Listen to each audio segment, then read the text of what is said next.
KS Prasad గారు, ముఖ్యంగా నిన్న పీపీపీ మీద చంద్రబాబు నాయుడు గారు అసెంబ్లీలో పవర్ ప్లాంట్ ప్రెజెంటేషన్ ఇచ్చారు.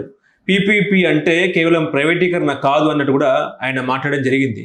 ఇప్పుడు వైసీపీ హయాంలో 18% పనులు పూర్తి చేశారు, మేము వచ్చిన తర్వాత 9% పనులు మేమే పూర్తి చేశామని చెప్పేసి కూడా నిన్న ముఖ్యమంత్రి గారు అసెంబ్లీలో చెప్పడం కూడా జరిగిన పరిస్థితి. ఏం చెప్తారు దీని మీద? మరి ఒక ఎలా అభివర్ణించాలన్న దానికన్నా అసలు దాన్ని ఆయన చూస్తున్న దృక్పథమే తప్పున్నట్టుగా చెప్పాలి. ఇప్పుడు పీపీపీ పద్ధతిలో అంటే నాకు తెలిసి మీకు తెలిసి మనం ప్రాథమికంగా ఆలోచించి ప్రజలకు తెలియజెప్పవలసిన విషయం ఏంటంటే, ప్రభుత్వం ఒక నిర్ణయం తీసుకుని హాస్పిటల్ కడదామన్నా దాన్ని ఇచ్చేది కాంట్రాక్టర్కి. అవును అంటారు కదా, కాంట్రాక్టర్ కట్టే దానికి ప్రైవేట్ వాడు కడుతున్నాడని ఎవరు అడుగుతలే. అంటే గవర్నమెంట్ తరఫున వాడు, ప్రభుత్వం తరఫున తాపీ మేస్త్రులు, కూలీలు ఎవరు ఉండరు కదా. అవును. ఫస్ట్ థింగ్, ప్రభుత్వ కర్తవ్యంగా ఒక ఫిజికల్ అపియరెన్స్ ఉన్న బిల్డింగ్ కట్టవలసిన ప్రాథమిక బాధ్యత ప్రభుత్వం మీద ఉంది. దీంట్లో పీపీపీ అన్నదాన్ని కన్స్ట్రక్షన్కే పీపీపీ అంటే ఆల్రెడీ ప్రైవేట్ వాళ్ళు కడుతున్నారు. దానికి ఎవరికో ఇంకొకటికి సబ్ కాంట్రాక్ట్ టైప్లో నువ్వు ఈ కాలేజీ 3 years పాటు 33 years పాటు నీకు మెయింటెనెన్స్కి ఇస్తాం. ఇదేంటి కదా నాకు అర్థం కావట్లేదు. ఇప్పుడు మనకి హౌస్ కీపింగ్లోని మెయింటెనెన్స్కి ఇస్తాం, తర్వాత గ్యాస్ దానికి సంబంధించిన దాన్ని ఏమంటారు ఆక్సిజన్లు ఇవన్నీ కూడా ప్రైవేట్ వాళ్ళే సప్లై చేస్తారు కదా. అవును. సో ఇందులో ఏ కోణంలో చూసినా మీరు ఆల్రెడీ ప్రభుత్వం రిక్రూట్ చేయవలసిన ఎవరిని, గౌరవ ప్రొఫెసర్ని, గౌరవ డీన్ని, గౌరవ హాస్టల్ మెయింటెనెన్స్లు, ఇవే కదా ప్రాథమికంగా చేయవలసింది. ఇప్పుడు ఆంధ్ర యూనివర్సిటీ ఉంది మాకు, medical college, Andhra medical college ఔన్నత్యంలో what they are doing it ప్రభుత్వ పరంగా చేస్తున్నట్టే కదా. ఉస్మానియా మెడికల్ కాలేజీ ఉంది, గాంధీ మెడికల్ కాలేజీ ఉన్నాయి. How they are maintaining. ఇది ఒక 17కి ఒక సువర్ణ అవకాశం ఆంధ్రప్రదేశ్ ప్రజలకు వచ్చింది. సో దీన్ని మీరు విపరీతమైన ధోరణిలో, అంటే ఇప్పుడు సింపుల్గా చెప్తాను, ప్రభుత్వ హాస్పిటల్లో ప్రాఫిట్ మాడ్యూల్తో పనిచేస్తారా? సే ఫర్ ఇన్స్టెంట్ ఎవడన్నా ఒక పీపీపీ పద్ధతిలో ఒక ఇన్వెస్ట్మెంట్ మాడ్యూల్లో 33 సంవత్సరాలు లీజే అనుకుంది. 33 సంవత్సరాలు వాడు సేవా తత్పరతను, సేవా దృక్పథంతో వచ్చి పనిచేస్తాడే, వాడికి ఎట్ ద కాస్ట్ ఆఫ్ ప్రాఫిటే ఉంటుంది కదా. బిజినెస్ కదా అది. సో బిజినెస్ అన్న మాడ్యూల్ ప్రభుత్వం ఎందుకు చేస్తుంది? ప్రజాస్వామ్యంలో ప్రజాప్రభుత్వాలు వ్యాపారాలు చేసిన ఉదంతాలు ఉన్నాయా? లేవు. ఆ మాటకు వస్తే ఓబులాపురం మైన్స్ ఎందుకు లీజ్కి ఇచ్చారు మీరు? ఆ గాలివాడికి ఎందుకు ఇచ్చారు? మీరు పని చేసినప్పుడు లాసెస్ వస్తున్నాయనే కదా. అంటే భరించలేని ఎక్స్పెన్సెస్ భరించలేనప్పుడు చెప్పండి. ఇప్పుడు స్టీల్ ప్లాంట్కి కూడా అదే కథలు చెప్తున్నారు కదా మీరు. సో ప్రయత్నమే జరగకుండా యాంటిసిపేషన్స్తో పనులు చేస్తానంటే, ప్రధానికి కాంగ్రెస్ గవర్నమెంట్లో మహానుభావుడు వాజ్పేయి గారు, పివి నరసింహరావు గారు గ్లోబలైజేషన్ అని ప్రైవేట్ వ్యవస్థల్ని తారలుగా ప్రతిష్ఠించారు. కానీ ఇది విపరీతంగా లేదా? ఉన్న ప్రభుత్వ రంగ సంస్థలన్నీ ఎత్తేసి కేవలం ప్రైవేటీకరణతోనే బతుకుతామంటే, the primary motto of democracy, primary functions of డెమోక్రసీలో ప్రజలు ఎన్నుకున్న ప్రభుత్వం డివేట్ అవుతుంది కదా. దానికి ఏం కన్విన్స్ చేస్తారు మీరు? ప్రధానికి అపోజిషన్ పార్టీయే అనుకోండి, లేకపోతే ప్రజలు అనుకోండి, ఎంత కాదని అపోజిషన్ పార్టీకి సంబంధించిన ప్రజలు వ్యతిరేకత తెలియజేస్తారంటే దాని అర్థం ఏంటి? వాళ్ళు 40% ఉన్నారు కదా. ఇది ప్రజా సమస్య, ప్రజలు కాకుండా ఓన్లీ పార్టీ సమస్య. చెప్పండి. ప్రభుత్వం ఎన్నుకున్న ప్రభుత్వం తను ఆయనలో ఒక 17 మెడికల్ కాలేజీలకి నాంది పలికారు. ప్రధానికి తెలంగాణలో కూడా 33 జిల్లాలు చేసిన తర్వాత ఏం చేశారండి? కలెక్టర్ ఆఫీసులు కట్టుకుంటూ వచ్చారు. ఎగ్జాంపుల్ చెప్తున్నా.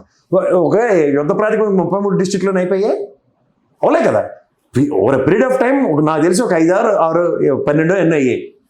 ఏమంటారు? అవును. అట్లా ఒక్కొక్క ప్రభుత్వం ఒక ప్రణాళికాబద్ధంగా. ఇప్పుడు నెక్స్ట్ ప్రభుత్వం ఇప్పుడు ఎవరు రేవంత్ రెడ్డి గారు ఉన్నారు. నేను ఇంకా కలెక్టర్ ఆఫీసులు కట్టినంటే ఆ డిస్ట్రిక్ట్ కలెక్టర్ ఉన్నాడు కదా, ఉన్నారు. ఆయన ఫంక్షనింగ్ ఒక ఆఫీస్ కావాలి కదా.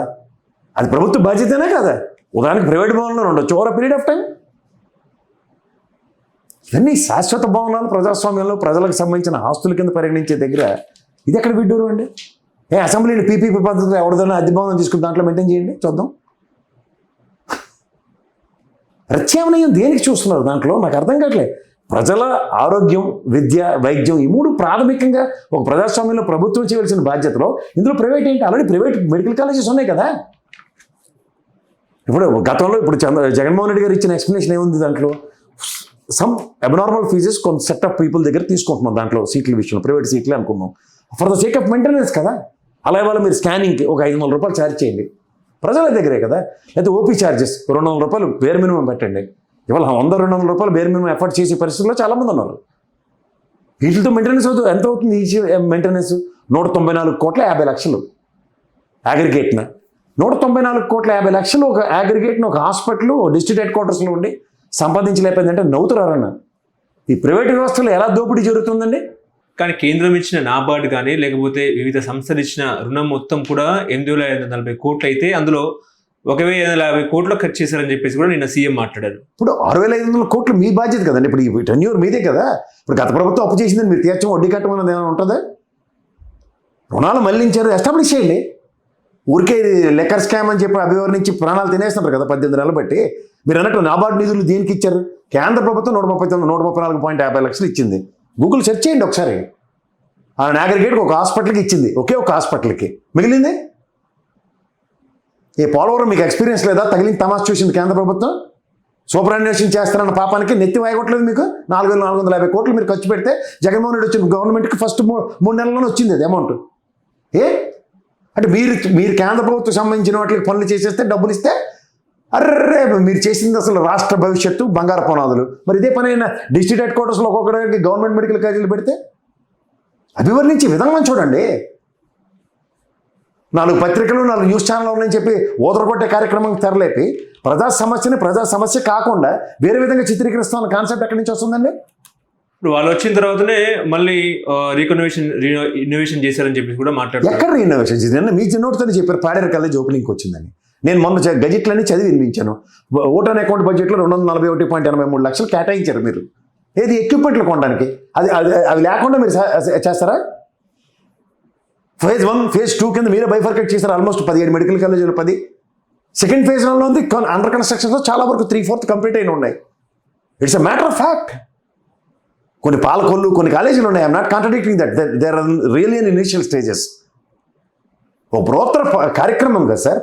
మనకి 26 జిల్లాలు 26 జిల్లాల్లో 17 మెడికల్ కాలేజీలు ఎగ్జిస్టింగ్ 8తో కలిపితే 6తో కలిపితే ఎన్నండి? ఆల్మోస్ట్ ప్రతి డిస్ట్రిక్ట్ హెడ్ క్వార్టర్స్ ఒకటి ఉన్నట్టే కదా. ప్రైమరీ హెల్త్ అన్నది ప్రాథమిక బాధ్యతగా డిస్ట్రిక్ట్ పెద్ద హాస్పిటల్ అన్న పేరు ఎలా చెప్తారు దానికి? అంటే పీపీపీ విధానం మెడికల్ కళాశాలకు ఎంతో మేలు కలిగించే అంశం. అదేవిధంగా పేద పిల్లలకు కూడా సులభంగా ఇందులో సీట్లు దొరుకుతాయి అన్నట్టు కూడా మాట్లాడారు. చదువుకునే కాన్సెప్ట్ మీరు మాట్లాడుతున్నారు. వీఆర్ టాకింగ్ అబౌట్ గవర్నమెంట్ హాస్పిటల్లో డాక్టర్ 24/7 ఉంటాడు. అవును, ఇట్స్ క్వైట్ రెడిక్యులస్. కొన్ని ఆలోచించవలసిన విషయాలు ఉంటాయండి ప్రజాస్వామ్యంలో. ప్రజల తరఫున అన్న కోణంలో ఇవాళ అపోజిషన్ పార్టీ లోపలికి వెళ్ళట్లేదు కాబట్టి ఇష్టారాజ్యంగా వాళ్ళ నిర్ణయాలు తీసుకుంటాం అంటే ఏం చేయాలి? ఎవరికి వెళ్ళి చెప్పుకోవాలి? అవతలేమో స్టీల్ ప్లాంట్ అమ్మేస్తుంటే ఎవరు ఏమంటలేదు కాబట్టి ఇప్పుడున్న కూటమి వాళ్ళు వీళ్ళు కూడా అదే పని చేస్తున్నారు. వాళ్ళు ఏం బీజేపీ వాళ్ళు అంతకన్నా మాట్లాడట్లేదు. అసలు బీజేపీకి రాష్ట్రం మీద బాధ్యత లేదన్న విషయం ప్రజలు ఎప్పుడు గ్రహిస్తారో నాకు అర్థం కావట్లేదు. చౌకబారు రాజకీయం చేస్తున్నారు పీపీపీ మీద అన్నట్టు కూడా మాట్లాడుతున్నారు వైసీపీ నాయకులు అన్నట్టు. ఇందులో చౌకబారు లేదా కాస్ట్లీ రాజకీయాలు ఏముంటాయి సార్?